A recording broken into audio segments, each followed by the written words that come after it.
चालू हो गया। साथियों नमस्कार, मैं रजनीश और आप देख रहे हैं जनादर्श भारत। साथियों आज हम उत्तर प्रदेश के जनपद गाजीपुर में हैं और जनपद गाजीपुर के सबसे बड़े गांव की अगर बात करें, गाजीपुर की ही नहीं, भारत की ही नहीं बल्कि पूरे एशिया का सबसे बड़ा गांव गहमर में आज हम उपस्थित हैं। जनपद गाजीपुर में ये बिल्कुल जो है बिहार के बॉर्डर से लगने वाला ये गांव है। इसके बाद बिहार के बॉर्डर बहुत नजदीक है, इससे बहुत दूरी पर नहीं है।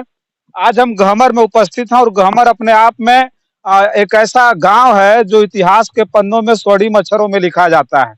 और इस गहमर में आने के बाद मुझे बड़ा सुकून मिला, बड़ा मुझे गर्व की अनुभूति इसलिए हो रही है क्योंकि ये गाजीपुर के शान की अगर हम बात कहें तो गहमर को उस रूप में भी देखा जाता है। पूरे एशिया का सबसे बड़ा गांव जो इतिहास के पन्नों में है और ठीक उसी तरह से यहाँ गहमर के लोगों ने भी इतिहास को और भी अधिक बढ़ावा देने के लिए, इतिहास को और भी रोचक बनाने के लिए जिस तरह का काम गहमर के लोगों ने किया है वो अपने आप में कहीं ना कहीं बहुत बड़ी मिसाल है, बहुत बड़ी बातें हैं। क्योंकि गहमर को केवल इसलिए नहीं जाना जाता है कि गहमर एशिया का सबसे बड़ा गांव है। गहमर इसलिए नहीं जाना जाता है कि भारत का सबसे बड़ा गांव है। गहमर इसलिए जाना जाता है कि जो गहमर के लोग हैं कहीं न कहीं इतिहास को और भी बुलंदी देने के लिए, इस गांव को इतिहास में और भी स्वर्णिम अक्षरों में अंकित कराने के लिए जिस तरह का काम किया है उसके बारे में आज हम चर्चा करेंगे।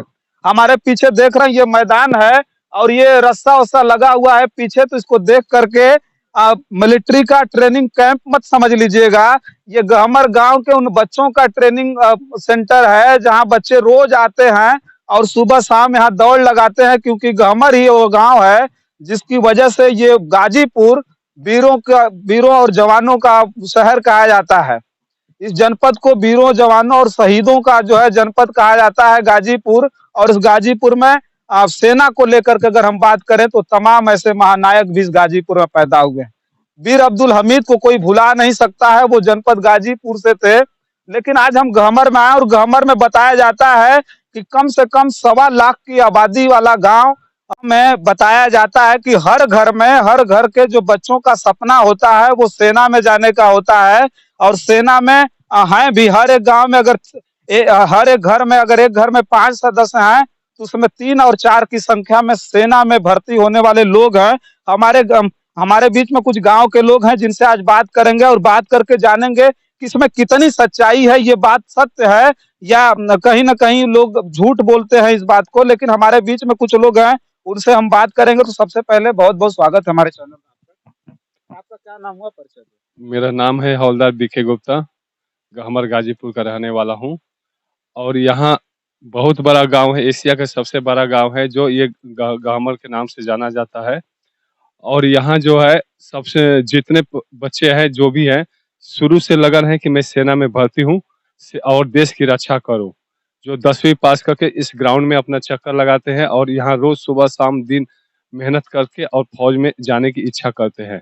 और सबसे ज्यादा इस गहमर गांव की फौज में है। अगर एक घर में अगर 4 व्यक्ति हैं तो 3 फौज में और 1 अफसर, तीनों सेना के अंदर है। दोस्तों आपको हम दिखा रहे थे यही जो है गहमर गांव का ये ग्राउंड है। इस ग्राउंड पर बहुत सारे बच्चे हैं और अब तक बताया जाता है कि कम से कम 5,000 से ज्यादा बच्चे यहाँ से भर्ती हुए होंगे। और इस गांव के गहमर गांव की बात करें तो 15 से 16,000 आज भी जो सेना के जवान है, सेना की सुरक्षा में आज भी इस देश में लगे हुए हैं।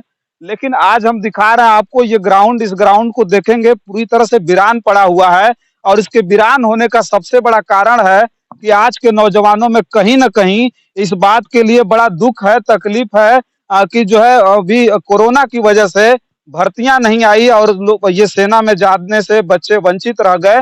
लेकिन ये इस जो है ग्राउंड का सूनापन कहीं ना कहीं इस बात के लिए जरूर इंगित करता है कि जो नौजवान है उनका मनोबल इस समय डाउन है। और बता दें कि गहमर गांव में ही अभी भारतीय जनता पार्टी से भी विधायक थी सुनीता सिंह जी, जो यहीं से आती हैं। अभी वर्तमान में यहाँ से विधायक नहीं, इस बार चुनाव हार गई। लेकिन एक बात का सवाल सबसे बड़ा है कि जो युवाओं का जो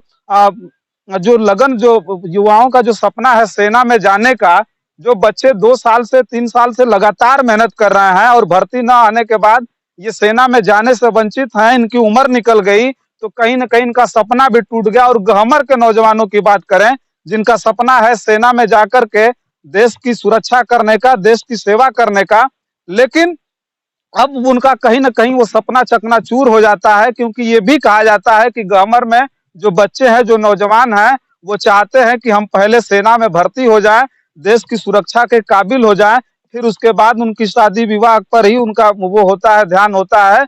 लेकिन वो बच्चे आज कहीं न कहीं बड़ा ज़्यादा नर्वस होंगे, और अगर कुछ लोग यहाँ होते, कुछ बच्चे, चूँकि देखिए पूरी तरह से ग्राउंड में सूनापन आपको दिखाई दे रहा है।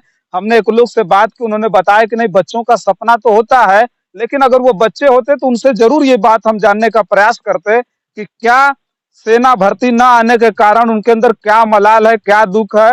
लेकिन सेना भर्ती कब आएगी, ये बहुत बड़ा सवाल है।